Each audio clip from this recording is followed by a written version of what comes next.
Before a leader points a finger outward, the finger must first be turned inward. Before a command is given, before a policy is signed, before a strategy is unveiled, there must be a moment of confrontation. Not with rivals, not with critics, but with the unblinking gaze of the self.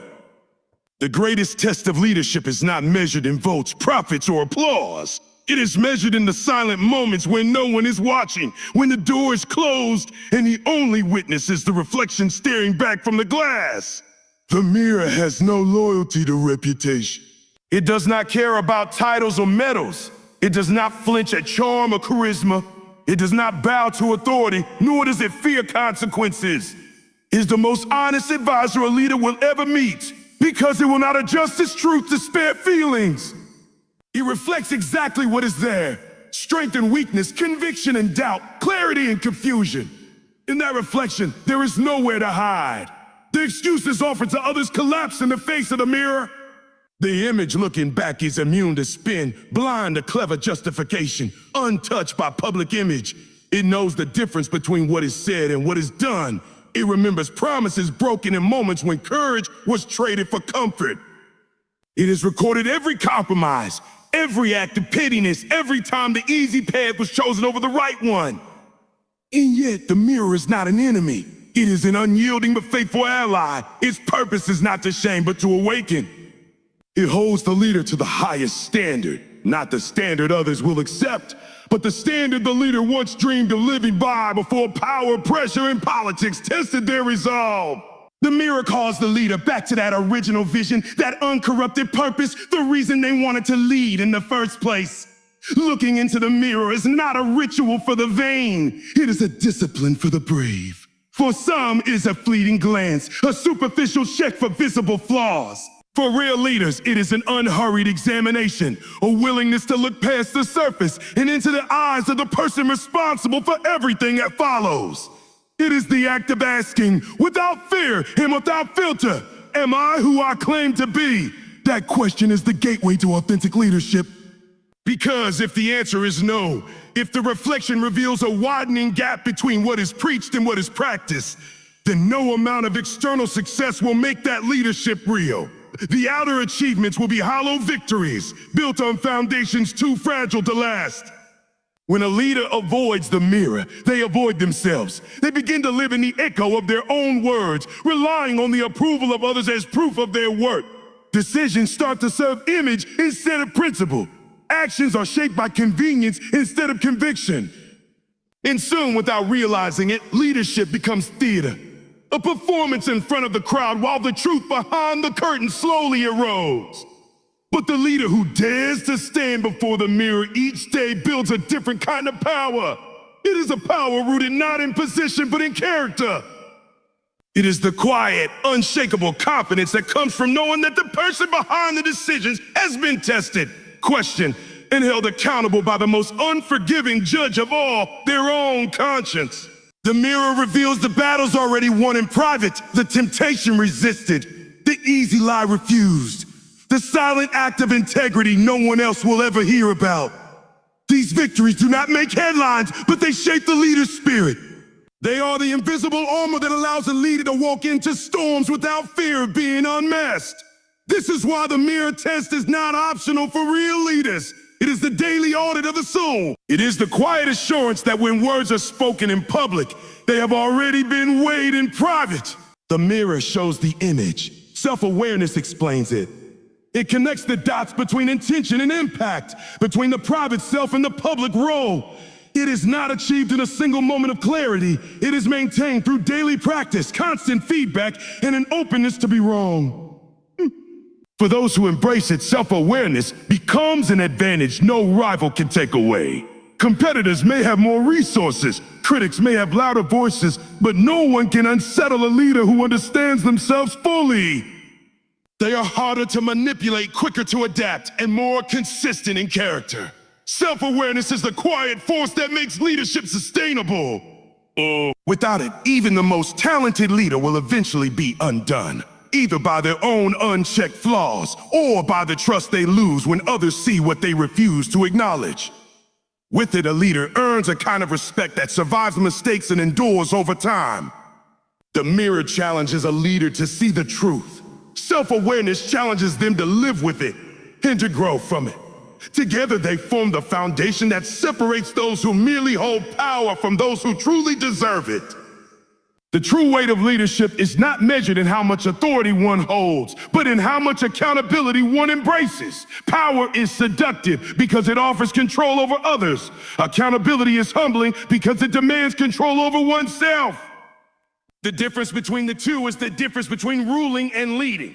Authority is given by a title, a vote, a promotion, a signature. Accountability is chosen by a deliberate commitment to own the outcomes of one's actions, decisions, and even inactions. Authority can be granted in a day. Accountability is proven over a lifetime. It is tempting to believe that leadership is defined by what others must answer to us for. But real leadership begins with answering for ourselves before anyone else asks, before blame can be shifted, before excuses can take root. The leader who seeks authority without accountability will eventually use their position to shield themselves from scrutiny. The leader who places accountability before authority will use that position to invite it. Accountability is the invisible line between influence and abuse. Without it, authority becomes self-serving, decisions drift toward personal benefit, and truth is bent to fit convenience. The unchecked leader begins to surround themselves only with voices that agree, creating an echo chamber where mistakes are repeated and responsibility is evaded. And while this can preserve power for a time, it slowly erodes trust, the one currency leadership cannot afford to lose. To lead with accountability is to live with transparency. It means being as willing to explain a decision in private as to defend it in public. It means not hiding the process when the outcome is unpopular. It means holding oneself to a higher standard than the one enforced on others, not because it is easy, but because trust demands it. The accountable leader does not wait to be confronted with their failures. They acknowledge them openly, not as a performance of humility, but as a declaration of truth. So. They do not dilute their mistakes with a but or if only or it's complicated.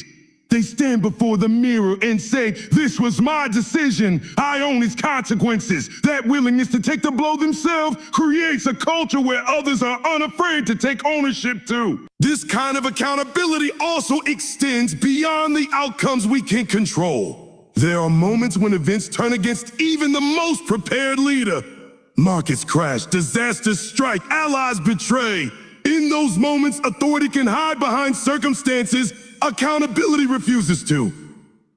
It says I'm still responsible for how I respond, because leadership is not defined by what happens to us, but by what happens through us when the pressure is greatest. And here lies one of the most difficult truths. Accountability is a burden that grows heavier the higher a leader rises. At the top, there is no one else to take the blame, no higher authority to defer to. Every decision shapes the lives, futures, and hopes of others. The accountable leader feels that weight and does not resent it. They respect it. They let it sharpen their judgment, not paralyze it. Placing accountability before authority also changes how a leader uses their power. Authority asks, what can I make people do? Accountability asks, how can I make people better? Authority pushes responsibility downward. Accountability pulls it upward. Authority looks for someone to carry the burden. Accountability carries it first. It is easy to spot the difference. The leader who hides mistakes creates fear in others because people learn that vulnerability is punished. The leader who owns mistakes creates courage in others because people see that honesty is safe. One creates compliance. The other inspires commitment. The mirror plays a role here too. It does not only reflect the leader's face, it reflects their impact. It shows whether the leader is building a culture where responsibility is shared or avoided, where truth is spoken or silenced. Every day it asks, am I using my authority to protect my ego or to protect the mission? Authority may be the badge a leader wears, but accountability is the oath they live by. Authority may open the door to leadership, but only accountability keeps it open. In the end, people do not follow authority, they follow the one who has proven they will answer for every decision they make, good or bad. The measure of a real leader is not how much power they command, but how quickly they step forward when something goes wrong and say, without hesitation, this is mine to own. That is the moment authority transforms into trust, and trust is the only authority that lasts. Every leader will make mistakes. This is not a possibility, it is an inevitability. The question is not whether errors will happen, but how they will be handled when they do. In these moments, the difference between a leader who merely occupies a position and a leader who commands lasting respect becomes unmistakably clear. Owning mistakes is more than admitting them. It is about embracing them as part of the leadership journey, facing them without defensiveness, and transforming them into stepping stones rather than stumbling blocks. It is not an act of weakness. It is an act of strength because it takes far more courage to say I was wrong than to pretend perfection. A mistake denied does not disappear. It festers. It leaks into trust, corrodes credibility, and eventually defines a leader more than the original era ever could. People can forgive failure. They struggle to forgive deception. And when a leader covers a mistake, they are not only hiding from others, they are hiding from themselves. The mirror remembers. Owning mistakes begins with a shift in perspective. Instead of seeing them as threats to reputation, they must be seen as raw material for growth. This is not a comfortable process. It requires stripping away pride, resisting the urge to rewrite the past, and accepting that leadership is as much about learning in public as it is about leading in public. When a leader openly acknowledges a mistake, something powerful happens. They give permission for others to do the same. The culture shifts. Instead of a climate of fear where people bury problems until they explode, there emerges an environment where issues are surfaced early, where innovation is less risky because the penalty for failure is not exile, but education. But owning mistakes is not just about confession, it's about correction. A hollow admission without meaningful action is simply self-preservation disguised as honesty. The leader who truly owns a mistake takes immediate steps to repair the damage, address the root cause, and prevent recurrence. This proactive stance turns what could have been a reputation-ending moment into a trust-building one. There is also an art to timing. The longer a leader waits to own a mistake, the less impact the admission will have. Delay sends the message that truth is negotiable and only comes after pressure. Swift acknowledgement, on the other hand, communicates that integrity outweighs image. In some cases, owning mistakes means accepting responsibility for failures that were not entirely personal. The accountable leader recognizes that when something goes wrong under their watch, they are answerable, even if the error originated elsewhere. This does not mean absorbing blame unfairly. It means understanding that leadership is stewardship, and stewardship includes the failures of the team as well as its triumphs. The act of ownership also extends inward. It requires a leader to ask, what part of this mistake came from my own patterns? My impatience, my unwillingness to listen, my overconfidence. These questions are uncomfortable because they reach beyond the incident into the leader's character. But the answers are where transformation begins. The mirror plays its role here too. It does not only reflect the fact that a mistake has been made, it reflects the way it is handled. In that reflection, a leader can see whether they are using the mistake to reinforce their ego or to refine their leadership. They can see whether their response builds a bridge back to trust or burns it down entirely. Owning mistakes also redefines success. In a world obsessed with flawless track records, the leader who admits failure stands apart, not as someone weaker, but someone more real. This authenticity is magnetic. People follow leaders who are human because humanity is relatable. Perfection may inspire admiration from a distance, but honesty inspires loyalty up close. Mistakes, when owned, become the very soil in which credibility grows. They show that the leader is not afraid of truth, that they can be trusted to confront reality, even when it is uncomfortable. They prove that this leadership is not a performance, it is a practice. And here lies the deeper truth. Owning mistakes is not about looking back in regret. It is about moving forward in strength. It is about taking what could have been a moment of loss and turning it into a moment of leadership. The leader who does this not only redeems their own standing, they model the kind of courage that creates more leaders, not just more followers. Because in the end, leadership is not defined by the absence of mistakes, but by the presence of integrity when they appear. And the mirror, unblinking and unchanging, will always show whether that integrity is real. The most powerful message a leader delivers is not spoken. It is lived. Words can inspire for a moment, but example inspires for a lifetime. A leader's actions are the blueprint others will follow, whether those actions are deliberate or careless. Every choice, every habit, every reaction is a silent instruction to those watching. The question is not whether people are watching. They always are. The question is whether what they see is worth following. It is easy to tell others what to value, what to strive for, what to avoid. But when there is a gap between what is said and what is done, the truth is revealed. People will always believe the example over the speech. Leading by example does not mean being flawless. It means being consistent.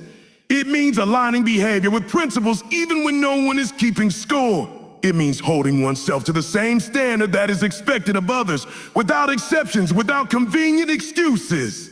In practice, this often requires sacrifice. It may mean taking the harder path to set a precedent of integrity. It may mean showing up early and staying late, not to prove superiority, but to prove commitment. It may mean stepping into uncomfortable situations to demonstrate courage, or admitting ignorance to demonstrate humility. Every such choice reinforces that leadership is not a privilege to be enjoyed, but a responsibility to be honored. The most enduring cultures, whether in organizations, movements, or nations, are shaped not by policies alone, but by the example of those at the top. If a leader models transparency, others will speak truth. If a leader models discipline, others will act with focus. 2. If a leader models care, others will extend it. Conversely, if a leader models deceit, corners will be cut. If they model indifference, standards will erode. The danger lies in forgetting how quickly example spreads. It is not only the intended behaviors that are copied, it is also the unintended ones. A leader's careless word can give permission for disrespect. A leader's quiet compromise can give permission for corruption. Leadership is contagious, whether for good or for harm. This is why the mirror matters here too. Before pointing out flaws in the team or community, the leader must ask, would I follow me if I were in their place? Would I trust my own decisions if I were on the receiving end of them? Would I be motivated by the way I show up every day? The answers to these questions determine whether leadership is authentic or merely positional. Leading by example is also about resilience. When challenges come, and they will, the leader's response becomes the model for everyone else's. If panic takes over at the top, fear multiplies below. If calm, steady action takes root at the top, confidence spreads. In moments of crisis, people do not look for perfect words, they look for proof that it is possible to stand firm. Importantly, example sets the tone for accountability. If a leader admits mistakes without hesitation, others will too. If a leader avoids blame and focuses on solutions, that culture will grow. But if a leader hides their own failures while punishing others for theirs, they will not lead a team. They will rule over a climate of distrust. True leadership is less about commanding and more about demonstrating. The leader who demands respect without earning it may get compliance, but they will never get commitment. The leader who earns respect through consistent example does not need to demand it. People give it freely. Leading by example requires a kind of daily discipline that goes beyond strategic thinking. It is about being the embodiment of the values that have been declared. It is about showing that principles are not situational. They hold in the easy moments and the hard ones alike. The mirror is an unspoken part of this discipline.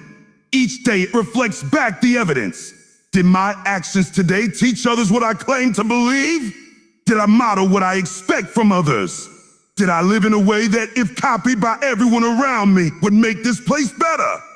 These are not easy questions, but they are the right ones. Because in the end, the measure of a leader is not in the policies they write or the speeches they give. It is in the behaviors they inspire. And those behaviors begin always with what they themselves choose to do.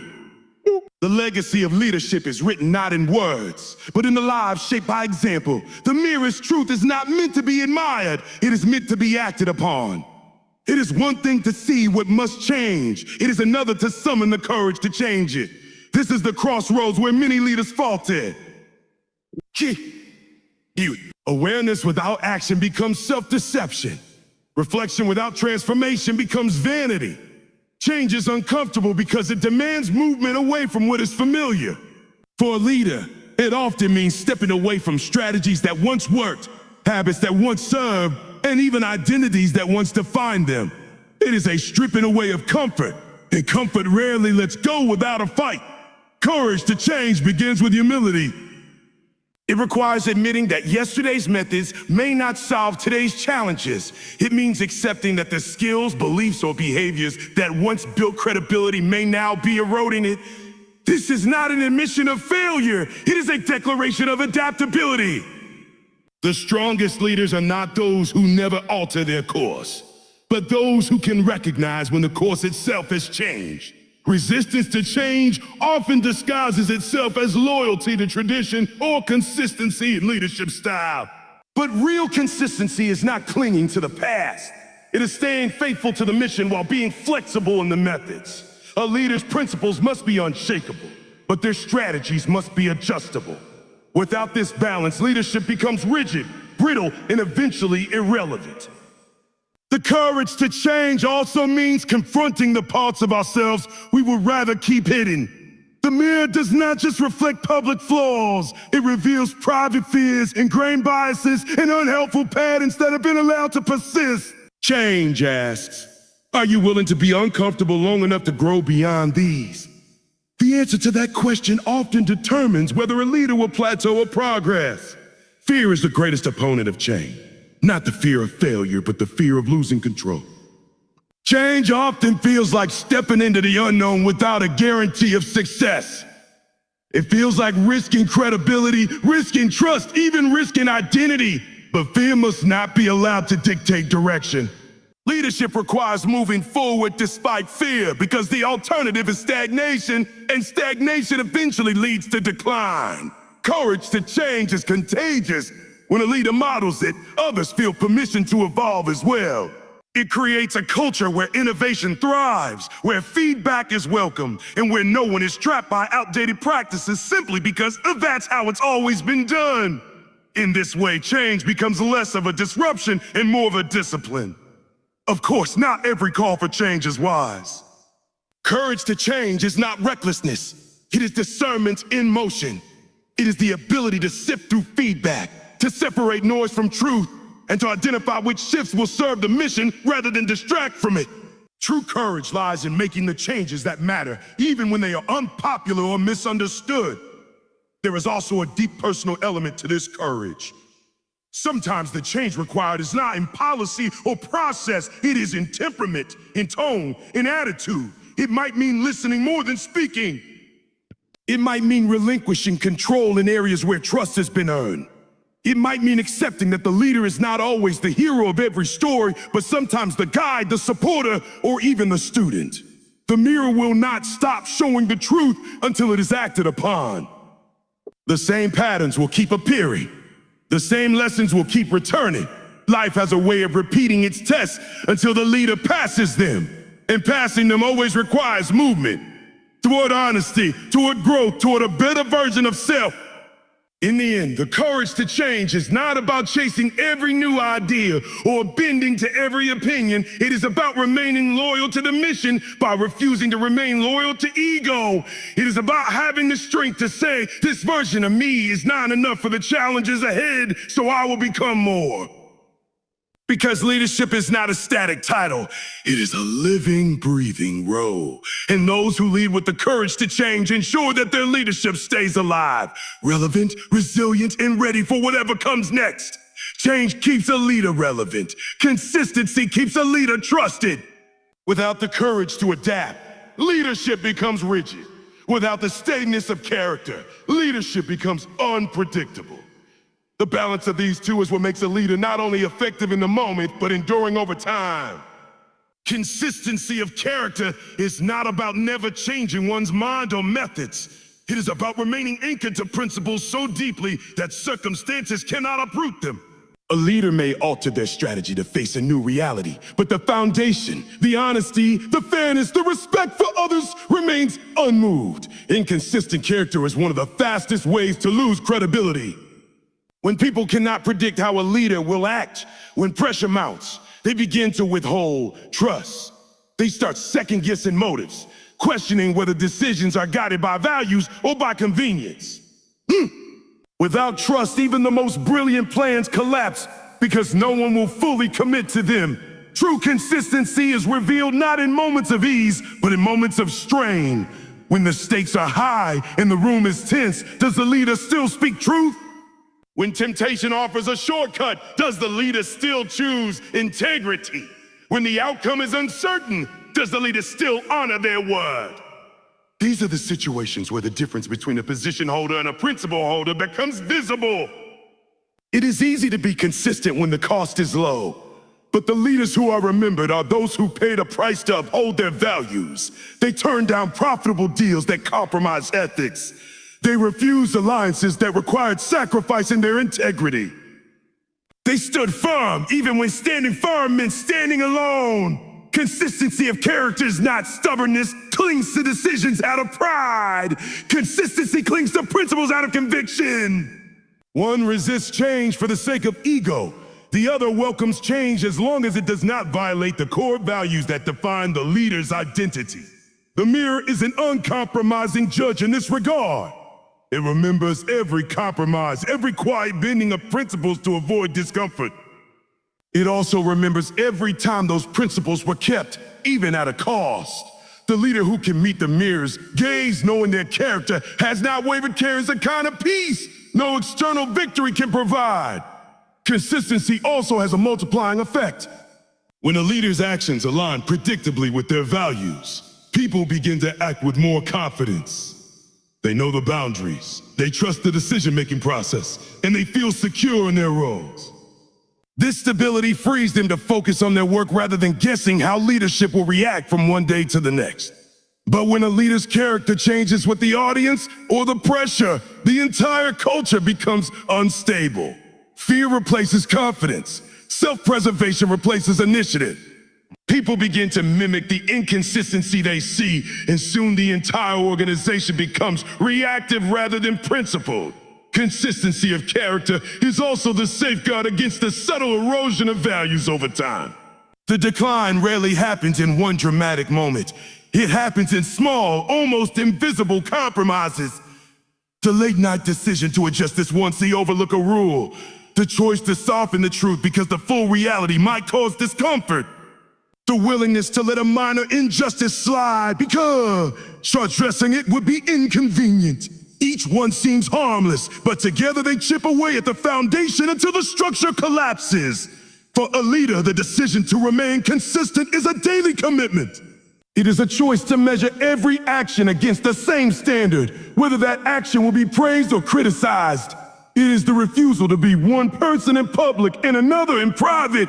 It is the discipline to be as honest with the mirror as with the microphone. This kind of consistency does not make a leader inflexible. It makes them reliable. It sends the message that while circumstances may shift and strategies may evolve, the leader's moral compass will not spin with the winds of pressure. It assures those they lead that while the path forward may be uncertain, the heart behind the decisions is steady. In the end, consistency of character is not only about what others said, it is about who the leader becomes. Every time they choose integrity over expedience, they strengthen the muscle of trustworthiness. Every time they align action with value, they reinforce the foundation of their own leadership. And every time they meet the mirror's eyes without flinching, they prove that leadership is not about appearing good, it is about being good.